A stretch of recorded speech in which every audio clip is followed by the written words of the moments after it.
الحمدللہ رب العالمین وعاقبۃ للمتقین والسلام علی سید المرسلین اما بعد۔ اکثر آپ علماء دیوبند سے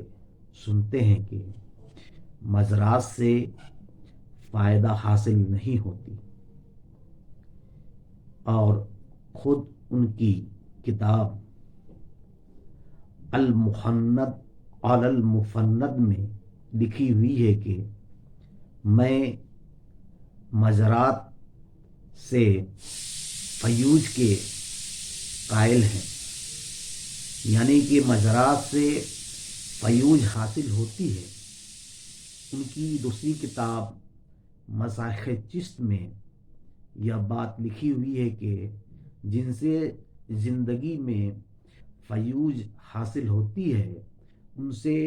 ان کے بعد وفات بھی فیوج حاصل ہوتی ہے، یعنی کہ یہ دو رخی عقیدہ رکھنے والا فرقہ جو دیوبندی ہے،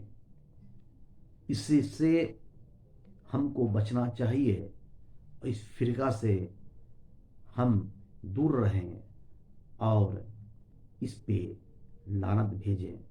وآخر الدعوانا الحمدللہ رب